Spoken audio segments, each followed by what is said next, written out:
예, 안녕하십니까. 정현재 목사입니다.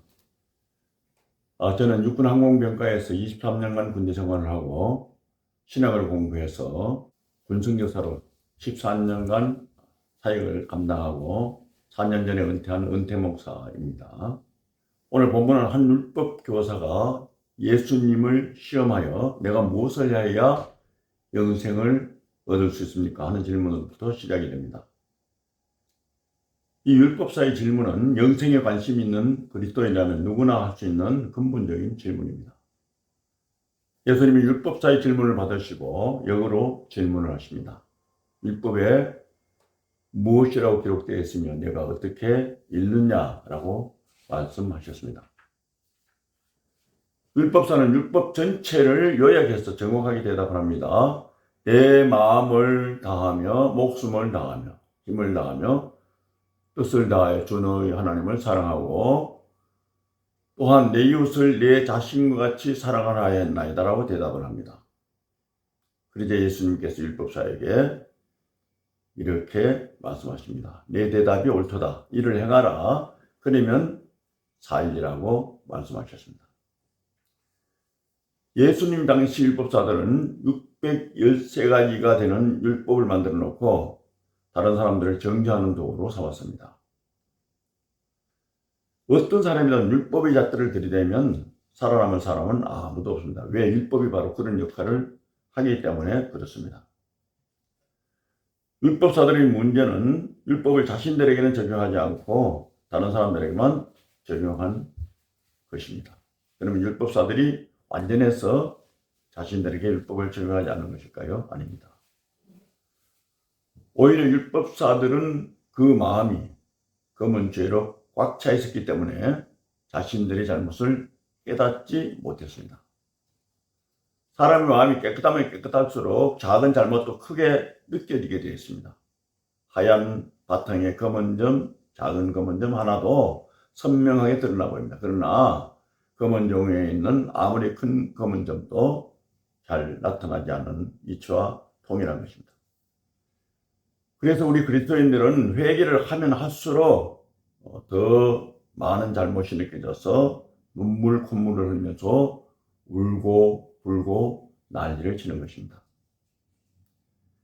예수님은 율법사들의 마음을 꿰뚫어 보시고 하나님 사랑, 이웃 사랑을 신령하라.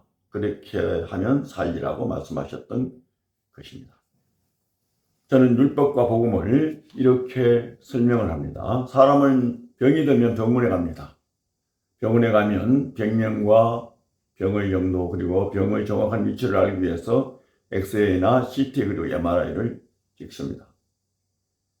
엑스레이, CT, MRI 찍는 것이 바로 병을 정확한 위치를 알기 위한 방법이지 엑스레이, CT, MRI를 10번, 100번, 1000번을 찍어도 절대로 병은 낫지 않습니다. 병이 낫기 위해서는 약을 먹거나 수술을 해야 합니다. CT와 MRI 또 엑스레이 역할을 하는 것이 율법입니다. 율법은 우리 인간의 죄를 깨닫게 해서 하나님 앞에 서게 하는 그런 도구에 지나지 않습니다. 죄를 깨닫게 되면 누구나 하나님 앞에 회개하게 되어 있습니다. 그리고 예수 그리스도의 십자가를 붙들게 되어 있습니다. 예수님이 저와 여러분의 모든 죄를 대신하여 십자가를 지셨기 때문에 예수 믿으면 구원받는다는 것이 복음 아닙니까? 목사는 하나님의 말씀을 잘 풀어서 성도들이 하나님의 사랑, 예수 그리스도의 사랑을 깨닫게 해주고 가슴에 와닿게 하는 것입니다. 마태복음 19장 23절, 24절에 보면 우리 예수님께서 이런 말씀하셨습니다. 부자가 천국에 들어가기 어렵다. 이렇게 말씀을 하시면서 낙타가 바늘귀로 들어가는 것이 부자가 하나님 나라에 들어가는 것보다 쉬운이라고 말씀을 하셨습니다. 그런데 현실적으로 부자의 기준이 대단히 모호하다는 것입니다. 나라마다 다르고 지역마다 다르고 또 개인의 기준에 따라 다를 수 있습니다. 그리고 특별히 자본주의 국가에서 예수님의 말씀을 그대로 적용하면 큰 문제가 됩니다. 부자이기 때문에 천국에 들어가지 못하고 지옥에 간다면 자본주의는 잘못된 것입니다. 마태복음 19장 16절 이하에서 부자 청년의 이야기는 부자 청년이 율법을 다 지켰다고 하는 거짓말 때문에 하신 예수님의 말씀입니다. 부자 청년이 계명을 다 지켰다고 하니까 예수님이 그럼 네 가진 것을 가난한 자들에게 나누어 주고 나를 따르라고 말씀하셨습니다. 근데 부자 청년은 재물이 많기 때문에 근심하면서 예수님을 떠나고 말았습니다. 부자 청년이 예수님의 말씀대로 했더라면 아무런 문제가 없습니다. 부자란 소유의 많고 적음이 아니라 하나님의 말씀에 반응하지 않는 것이 바로 부자입니다. 나에게 주어진 모든 것들이 내 것이 아니고 하나님의 것이다라고 하는 그런 생각을 가지면, 정직적인 사명을 가지면, 사상을 가지면 아무리 많은 것을 가졌다 할지라도 그 사람은 부자가 아니라 가난한 사람입니다. 그러나 아무리 적게 가졌어도 이것은 내 것이야 하고 움켜잡으면 그것은 바로, 그 사람은 바로 부자입니다.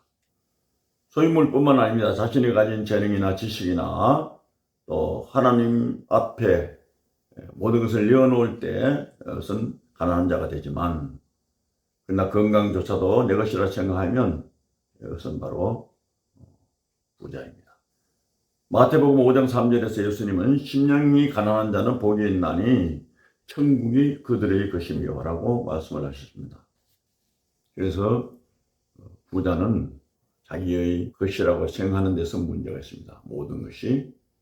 그러나 모든 것이 하나님의 것이라고 생각하면 하나님이 내어놓으라고 할 때, 또 하나님이 필요하다 하시다고 할 때 기꺼이 내어놓을 수 있는 그 사람이 바로 가난한 사람이고 천국의 목표를 둔 하나님의 백성이 되는 것입니다.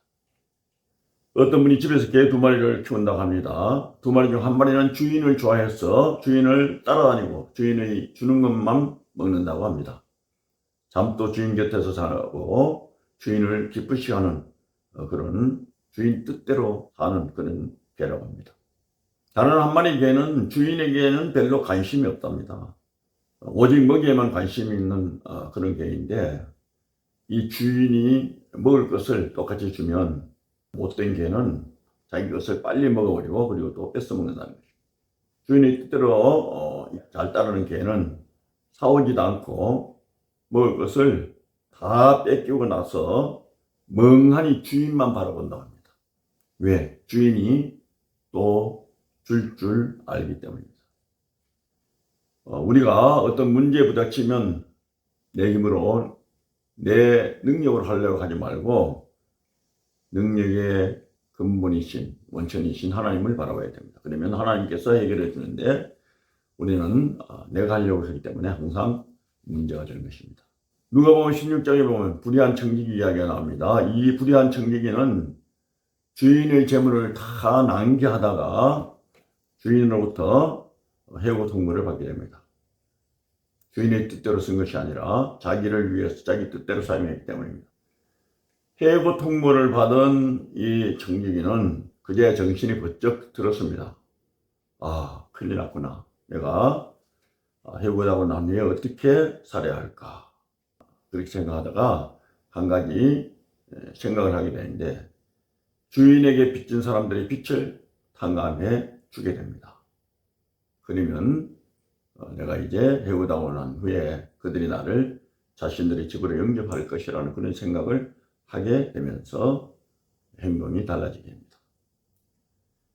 그래서 기름 100마리를 빚진 사람에게는 50으로 탕감해주고 밀백석 빚진 사람에게는 80으로 탕감해 줍니다. 여기서 보면 주인의 것을 가지고 또 자기 마음대로 주인에게 물어보지도 않고 탕감해 주는 그 청지기의 행동이 우리는 이상하게 보일 수 있습니다. 근데 주님께서 그 이야기를 하시면서 그 주인이 그 청지기가 하는 행동을 보고 지혜롭다고 칭찬을 한다는 것입니다. 근데 예수님이 그 본문에 말씀을 하시면서 다시 한번 더 우리에게 충격적인 말씀을 하십니다. 누가복음 16장 8절 하반절에 이 세대의 아들들이 자기 시대에 있어서는 빛의 아들들보다 더 지혜로움이니라 그 말씀을 하십니다. 이 세대의 아들들은 누굽니까? 하나님을 알지 못하는 세상 사람들을 얘기합니다. 빛의 아들들은 누굽니까? 천국의 소망을 두고 사는 하나님의 사람들을 얘기합니다.